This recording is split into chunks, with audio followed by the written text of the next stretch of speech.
গ্রামের অপূর্ব সুন্দর শোভা দেখে সত্যি আমি মুগ্ধ হয়ে গেলাম। So hello everyone, welcome back to my channel.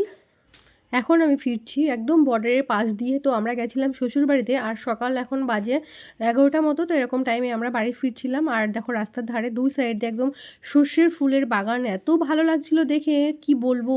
তো মনে হচ্ছিল যাই একটু নেমে যাই, গিয়ে একটু ওর মধ্যে মানে সর্ষে ক্ষেতের মধ্যে ঢুকে একটু ছবি তুলে আসি। তো একদম সময় নেই বরমশাইয়ের, তো টাইম আর দিল না। তো সেই জন্য যেই যেতে যেতে যেটুকু ক্লিপ নেওয়া গেলো তো সেটুকু নিয়ে নিলাম। আর এই দেখো গাঁদা ফুল আমরা তো কিনে নিয়ে আসি, আর এখানে রাস্তার ধারে না ফুল তুলছে আর এরকম রাস্তার উপরে মেলে দিচ্ছে গাঁদা ফুলগুলো। তো ভাবছিলাম কাউকে যদি পেতাম তাহলে ফুলটা বলতাম যে কিনে নিতাম। আর বন্ধুরা, আমার ভিডিওগুলো যদি আপনাদের ভালো লেগে থাকে তাহলে ভিজিট করতে পারেন আমার ইউটিউব চ্যানেল। আমার ইউটিউবের চ্যানেলের নাম MK মর্নিং লাইট। তো চাইলে দেখতে পারেন। আর এখানে দেখো এই যে আমরা এখন ফিরছিলাম, কাল কাল ছিল আমার শ্বশুরবাড়ির পাশে একটা কালী পুজো। তো সেই উপলক্ষে আর কি যাওয়া শ্বশুরবাড়িতে, ওখানে নিমন্ত্রণ ছিল। তো রাত্রেবেলা ওখানে খাওয়া দাওয়া হলো, আর সকালবেলা ওখানে খেয়ে দিয়ে মানে আমাদের বাড়িতে খেলাম সকালে।